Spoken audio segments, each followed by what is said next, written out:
입교하신 성도님과 세례 받으신 성도님 두 분 다시 한번 축하를 드립니다.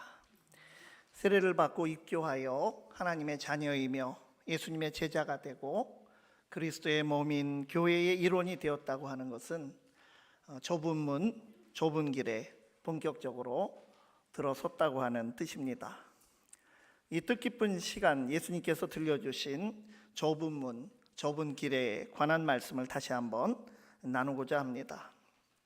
잘 알려진 구절이지만 좁은 길, 그 믿음의 길에 서 있는 우리에게 이 말씀은 늘 울림을 줍니다.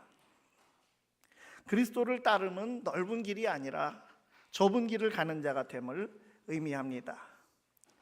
예수님께서는 멸망으로 이르는 길은 오히려 활짝 펼쳐져 사람의 눈길을 끌고 많은 사람이 걷는 길이라고 하셨습니다. 좁은 문으로 가는 사람은 적고 넓은 문으로 가는 사람은 많다고 하신 예수님의 말씀처럼 교회의 역사에서 믿음의 선배들은 참 소수였지만 좁은 문으로 들어가기로 결단해서 박해를 감당해야 했습니다. 이 좁은 문, 좁은 길에 관한 말씀에 대해서 어떤 성경학자는 예루살렘의 좁은 문이 그 성문이 있어서 그 문을 통과하려면 말이나 나귀에서 내려야 되고 또 아무리 귀한 물건이나 또 식량 자루라도 땅에 놓고 겸손히 몸을 숙이고 절제된 행렬로 지나야 했었다고 그 배경을 설명하기도 합니다. 그래서 역사가 오래된 교회나 수도원에도 고개를 숙이며 들어가야 하는 좁은 문이 있는 것을 자주 볼 수가 있습니다. 우리 교회 당회실도 고개를 숙여야 들어갈 수가 있습니다. 의미가 있는지 모르겠지만 아마 바닥 공사를 자주 하다 보니까 이 바닥이 높아져서 고개를 숙여서 이렇게 들어가기도 합니다. 어쨌든 좋습니다. 고개를 숙이며 들어갈 수 있는 그런 겸손히 들어갈 수 있는 공간입니다. 예루살렘에 있는 예수님 무덤교회는 여러 공간으로 되어 있고 또 여러 교파들이 공동으로 그 곳을 자기의 공간들을 잘 관리를 하고 있습니다. 예수님이 못 박혀 죽으신 골고다 언덕자리로 올라가는 계단과 문이 그 가운데 있는데 계단은 가파르고 부채꼴 모양으로 넓은 곳에서 좁은 곳으로 좁은 문을 향해서 올라가도록 되어 있습니다. 어둡고 좁은 문을 지나서 좁은 굴 같은 곳을 거쳐서 올라가야 골고다 언덕 자리가 나옵니다. 전 세계에서 온 순례자들이 기도하며 그 좁고 닳아서 미끄러기까지 한 그 계단을 오르며 낮아지고 낮아져서 죽기까지 복종하신 주님의 고난과 그 은혜를 묵상하게 됩니다. 이 좁은 문 좁은 길 말씀은 예수님께서 산상 설교를 마무리하면서 도전을 주신 말씀입니다. 말씀을 들은 제자들에게 좁은 문과 좁은 길과 같이 어렵더라도 꼭 말씀대로 실천하며 살도록 결단하라는 뜻으로 주신 그 말씀들 가운데 들어 있습니다. 한편 누가복음이 전하는 같은 말씀은 구원으로 향하는 문이 좁다고, 그러므로 그 좁은 문으로 들어가기를 힘쓰라고 예수님께서 말씀하신 내용이 기록되어 있습니다. 누가복음 13장 23절 이하의 말씀에 어떤 사람이 여짜오되 주여 구원을 받는 자가 적으니까 그들에게 이르시되 좁은 문으로 들어가기를 힘쓰라. 내가 너희에게 이르노니 들어가기를 구하여도 못하는 자가 많으리라. 우리가 믿어 세례를 받고 구원받은 주님의 자녀가 된 것은 어려운 좁은 문을 통과했다는 뜻입니다. 하나님의 특별한 은총으로 예수 그리스도의 십자가의 은혜를 받아서 아무 공로 없이 믿음으로 받는 구원이지만 실제 현실에서 보면 누구나 다 이 복된 구원을, 그 열려진 구원을 받아들이는 것이 아님을 봅니다. 예수님을 믿고 거듭나서 새로운 사람으로 다시 태어나는 복된 경험은 아무리 열려져 있어도 모든 사람이 받아들이며 경험하지는 못하기 때문에 그 문은 좁다고 말할 수 있습니다.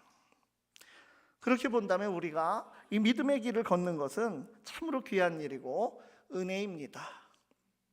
이 땅에서 살면서 천국 백성이 된 성도의 삶은 갈림길에 서게 됨을 의미합니다. 실은 세상 사람들과 같은 길을 가고 별 다르지 않은 가치관으로 산다면 갈림길도 없고 또 고민할 필요도 없을 것입니다. 그렇지만 천국 백성의 가치관으로 제자로서의 길을 가는 것은 세상의 길과 다르기 때문에 우리 앞에는 갈림길이 생길 수밖에 없습니다. 그 갈라지는 길 앞에는 각각 문이 있을 것입니다. 우리에게는 그래서 선택과 결단이 요구됩니다. 좁은 문으로 들어가서 좁고 불편한 길을 가느냐, 아니면 넓은 문으로 들어가서 넓은 대로로 가느냐입니다. 예수님께서는 간명하게 말씀하셨습니다. 좁은 문으로 들어가라. 좁은 문을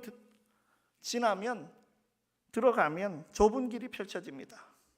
좁은 문을 거쳐 좁은 길로 가는 것, 그러한 모습을 생각해 볼 때 좁은 문은 순간적인 결단, 좁은 길은 계속해서 그 믿음으로 걸어가야 하는 우리의 삶이라고 할 수 있습니다. 예수님을 따르기로 하였던 결단은 어느 한순간으로 끝나는 것이 아니라 그 결단은 지속적인 순종, 복종의 삶을 요구합니다. 좁은 문 지나서 쉽게 식는 믿음이 아니라 좁은 문을 지나도 계속해서 좁은 길로 행하는 꾸준한 믿음이 주님의 제자된 우리들에게 요청되는 것입니다. 좁은 길은 그렇게 참 쉽지 않은 길이지만 그 길은 주님과 함께 걷는 길입니다. 주님께서는 좁은 문에 이어지는 길은 좁고 협착하다, 협착한 길, 없이 좁다고 하는 그런 뜻입니다. 우리가 구원받은 주님의 백성이 되었어도 아직 걸어가야 할 영원한 구원에 이르는 인내의 시간이 우리에게 주어지게 됩니다. 반드시 구원받게 되지만, 우리의 구원은 확실한 것이지만 신실하신 하나님 앞에서 우리는 그 구원을 믿을 수 있지만 그 사이 성도로서의 인내와 견딤이 필요함을 성경은 우리에게 증언해 주고 있습니다. 타락하지 않고 끝까지 구원에 이르도록 인도하여 주시는 견인의 은혜, 구들견자의 인자는 참을 인자입니다. 견인의 은혜를 우리가 입고 있기에 좁고 협착하고 험한 길이라도 끝까지 걸어갈 수 있는 것입니다. 주님께서 가라고 하신 길은 찾는 이가 좁고 그런 힘든 길이지만 거기에는 주님께서 친히 길이 되시어 앞서 인도하신다고 하는 그런 약속이 함께 있는 그 길입니다. 요한복음 14장 6절에 예수께서 이르시되 내가 곧 길이요 진리요 생명이니 나로 말미암지 않고는 아버지께로 올 자가 없느니라.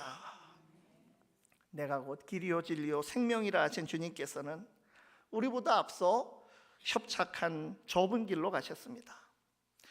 우리가 믿음의 길, 좁은 길을 따라갈 때 힘들고 고단한 길이지만 그 길이 참 진리의 길이며 생명의 길입니다. 그 좁은 문, 좁은 길을 지나면 영원한 생명이 있는, 이제는 영원히 넓은 나라가 우리에게 펼쳐지게 될 것입니다. 하나님 나라와 새 하늘 새 땅이 이루어지는 그 복된 소망 우리가 바라보면서 천국 백성의 삶을 지금 여기서 이미 믿음으로 선취하여 살아가실 수 있는 우리의 삶이 될 수 있기를 바랍니다. 기도하시겠습니다. 하나님, 믿음의 길이 좁은 문, 좁은 길이라도 온전히 맡기고 주님과 걷겠습니다. 주님께서 말씀으로 삶으로 앞서가신 진리와 생명의 길을 믿고 따라가는 가운데 요란한 이 땅에서 영원한 나라를 미리 맛보는 복된 삶이 되게 하여 주시옵소서. 예수 그리스도의 이름으로 기도드리옵나이다. 아멘. 찬송 521절